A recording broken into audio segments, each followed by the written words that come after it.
and welcome to Crime Bytes, the show where we talk about some truly bizarre and disturbing crime cases. My name is Liz, and today is True Crime Tuesday. So, last week we took a look at some uneven sentencing over in England and asked the question, how just is our justice system? I went down quite the rabbit trail while putting together the episode, so this week I'm going to bring it back to the States with an issue for you, if you will, that has occurred way more than, well, it should never happen. Teachers sleeping with their students. And today we're going to not be looking at college professors, although that's a no-no as well. At least we're dealing with consenting, albeit the question of distress or duress in some of the instances. But at least in those incidents, everyone who is participating is an adult. We're going to look at the cases that make us go, and how sentencing seems to be severely unbalanced depending on whether the teacher in question is a male or a female. We're going to start by going back to 1997 to the first really big, shocking national case that occurred that I can remember anyhow. It totally blew up the headlines, and for so many reasons. Mary Kay Letourneau. Here's a picture of Mary Kay during her teaching career. Beautiful lady, right? Well, she's the first teacher we're going to talk about today, but we're also going to look at these teachers as well, so buckle in. So Mary Kay was the daughter of a Republican senator for the state of California. Her father's political career would be damaged when it was discovered that he had two children that he fathered with one of the young ladies who took courses from him at Santa Ana College, where he was teaching political science. So Mary would have two half-siblings already from this kind of sketchy situation. She would go on to get her teaching degree at Arizona State, where she would meet her husband, Steve Letourneau. The couple would move to Alaska and then Washington, where Mary would ultimately finish her degree at Seattle University and begin teaching second grade. It was while teaching second grade in 1992 that she first laid eyes on a young Samoan boy named Vili Fualaau.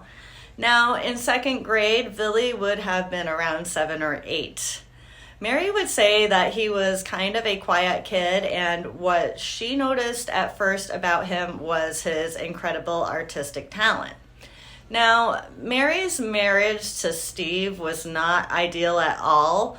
Reportedly, the marriage suffered everything from financial problems, emotional and physical abuse, and reportedly, before the issues were even about to discuss, both parties were having extramarital affairs.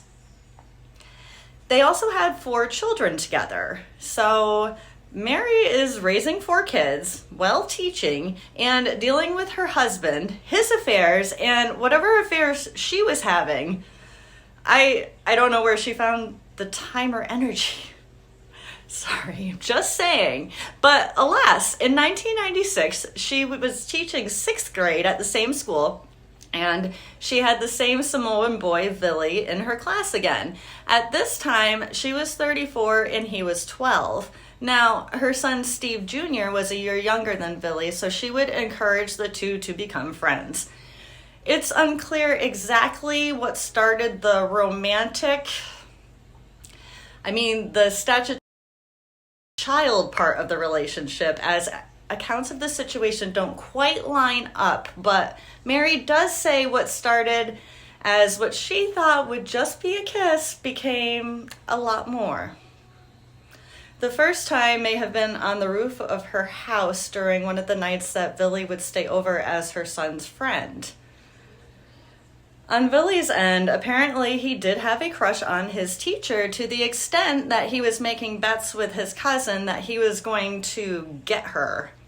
But This is a 12-year-old boy and a 34-year-old teacher, not a 12-year-old boy and his classmate. So although the details are a tad blurry, we do have some key facts to pull from when filling in the story. So on June 18th of 1996, the police caught the pair in a car parked by the marina. Mary quickly jumped into the front seat while Vili pretended to be asleep. She gave the police false information and claimed that he was older than 18 and that no touching had taken place. I'm sorry, but if someone goes out of their way to say that no touching has taken place, I don't know about you, but the first thing I'm going to be thinking is that touching has taken place. When the police called his mother, they didn't tell her these pretty disturbing and sketchy parts of the story, so she allowed Vili to leave with Mary Kay, or Miss Letourneau.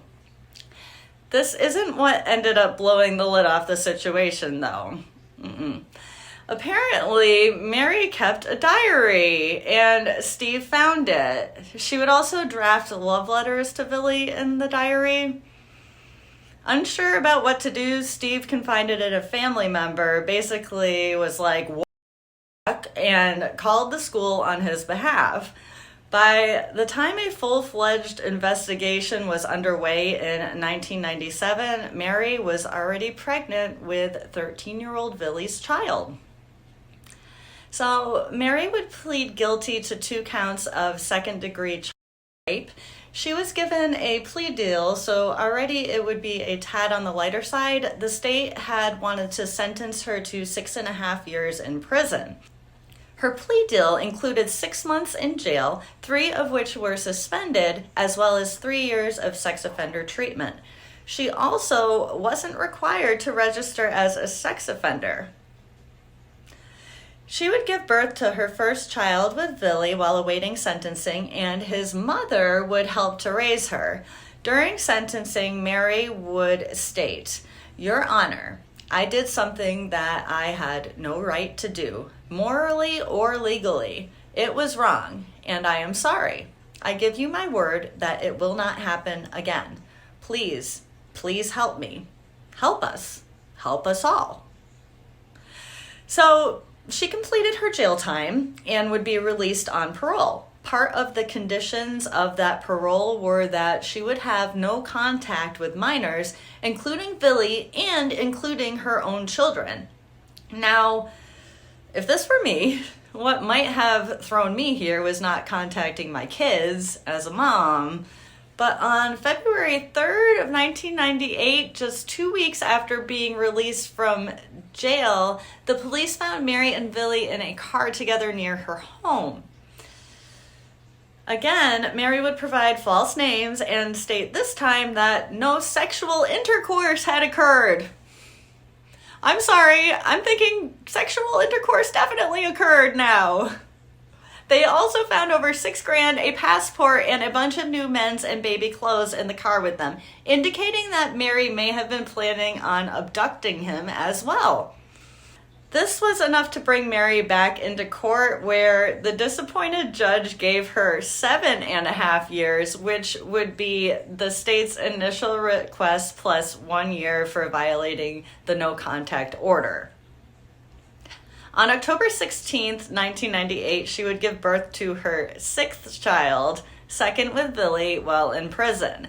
That same year, she would co-author a book with Vili that was published in France called One Crime, Love. And the next year, she published a book called If Loving You Is Wrong. Vili would end up dropping out of high school, and his mother would get custody of his 2 daughters. He struggled a bit with depression and alcohol, which culminated in a suicide attempt in 1999. His parents would attempt to sue the school district after this happened for emotional suffering, lost wages, and the costs that they were incurring from the 2 children that they were raising as a result of these incidences. But they didn't end up receiving any money. So Mary was released in August of 2004. When this happened, Vili was 21 and decided to petition the court to allow him to see her, and they ended up withdrawing the no contact order. At this point, they were both adults and decided to marry in May of 2005. She was 43 and he was 21. The wedding was televised and photos were released to various magazines. Their 2 daughters served as flower girls. Mary would describe it as magical, especially the part where they were announced as husband and wife. For the next 10 years, they lived in Seattle and raised their daughters together. She would end up working as a legal aid, and he would get work as a DJ, every so often capitalizing on their notoriety with Hot for Teacher events, and she would help him host those. They did an interview with Barbara Walters for their 10-year anniversary as well. I did watch some of their interviews, and it's strange. They come off somewhat coupley. I would say she seems somewhat likable. One thing that struck me while watching them is just how nonchalant they are about the attitude was almost like, yeah, that happened, and here we are now. But also a bit like it wasn't wrong that it happened either, if that makes any sense. I'll link their most popular interview in the description if you would like to have a look at that. It's worth watching. Unfortunately, shortly after, in 2017, the couple would separate and Vili would move to California. Shortly after that, Mary would discover that she had colon cancer, and Vili would return to her side for the last months of her life as the disease moved pretty quickly for her. She died at the age of 58 with him by her side. There's just so much to this one story. I don't even know. It's insane. It seemed that Vili really did love Mary on some level, but why? Was it Mary's responsibility to squash his childhood crush on her and suppress her inappropriate feelings for him? I would say yes, it should have been. Once that happened, this insane sequence of events just snowballed into this scandal that was just beyond bizarre. So by the time that Vili was a consenting adult, his whole view of the world was just shaped by this abuse. So much so that he made the choices. He decided to spend the rest of his life with Mary, although he doesn't like to be called a victim, and I can see where it can be hard to say someone is a victim of abuse, even if they think that they wanted the abuse, but it's one of those things where the adult in the situation should have known better and done better. And I'm going to leave it at that. But I'll also leave you with this quote from Vili. I don't support younger kids being married or having a relationship with someone older. I don't support it. So, as far as sentencing, Mary Kate Letourneau received what started as a pretty light sentence, but it became heavier after she was released and violated her parole. How does this compare to some similar cases? In 2016, Miami-Dade teacher Jason Meyers was found guilty of 3 counts of sexual activity with a minor by a person in custodial authority. He was 40 and she was 17 when these incidences occurred. In his case, apparently there was a few girls who would come forward later and say that he as well, from a school where he worked at up until that current year. It went as far as some allegations occurring where the result was him being transferred to a different school instead of being investigated further. And then ultimately he would end up sleeping with this 17-year-old student. Apparently he was mentoring her for college and using her poetry to groom her and encouraging her to use more intimate expressions. The 3 counts that he was tried and convicted for earned him 20 years of prison time, followed by 10 years of probation. In 1993, 43-year-old teacher Pamela Diehl-Moore had a 6-month relationship where she committed statutory against one of her 13-year-old students. So in this case, Miss Diehl-Moore would plead guilty to 1 count of in exchange for a 3-year prison term. During her sentencing, her judge completely threw out the prison term, instead giving her 5 years of probation, and even remarking that the relationship may have allowed the boy to satisfy his sexual needs. What?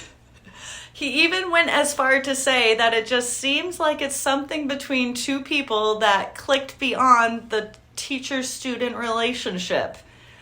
Excuse me? A 43-year-old and a 13-year-old. In what world?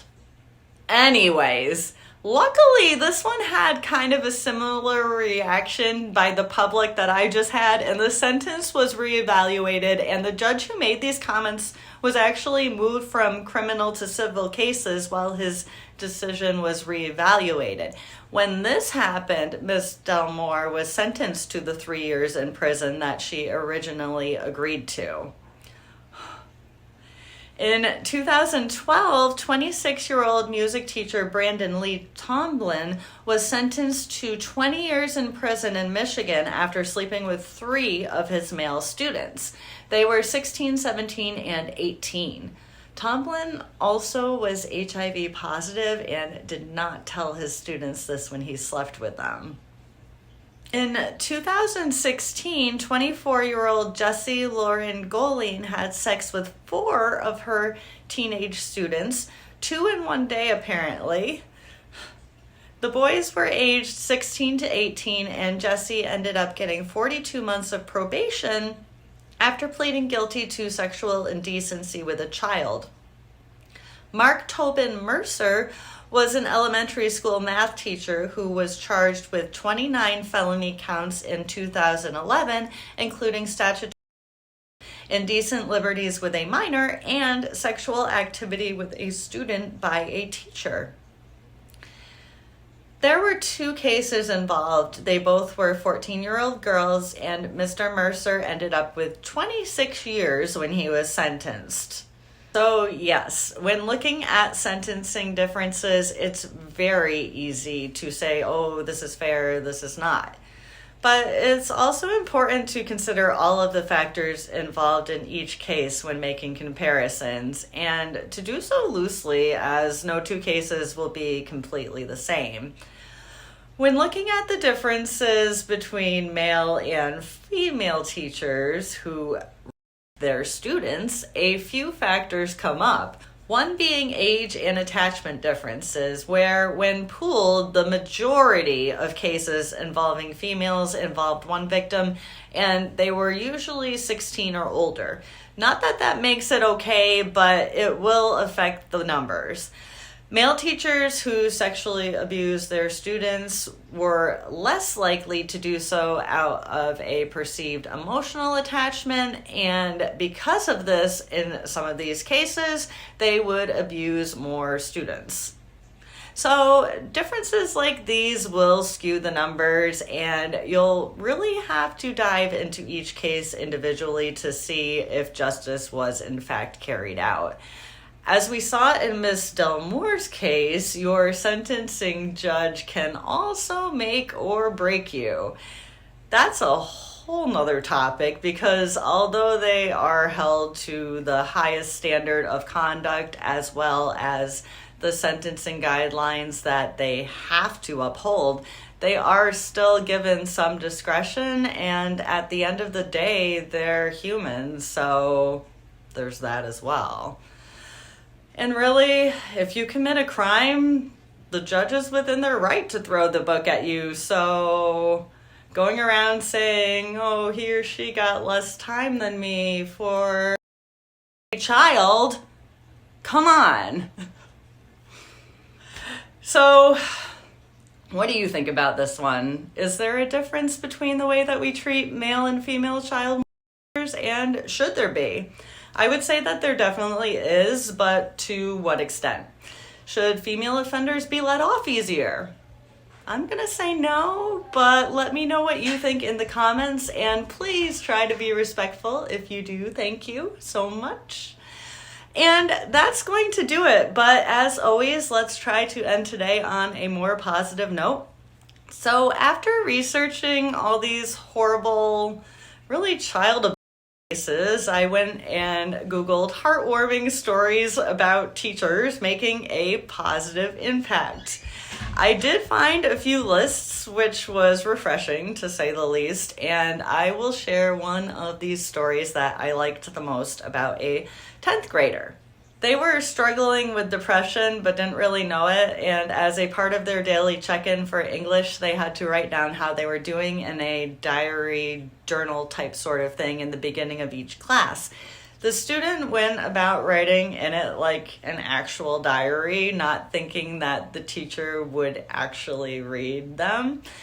So one day after class, the teacher asked them to stay and talk to them a bit about what was going on, and ultimately got them a pass to see the school's therapist. The student was grateful to the teacher both for getting them the help, but also for doing it in such a kind and discreet way. They ended up being diagnosed and then getting help for depression because of it, and they credit that to the teacher and say that it changed their lives. So yes, teachers are people who are in positions of authority. They are literally charged with shaping the minds of their students. So when they use this power to manipulate or abuse a child, it should be serious.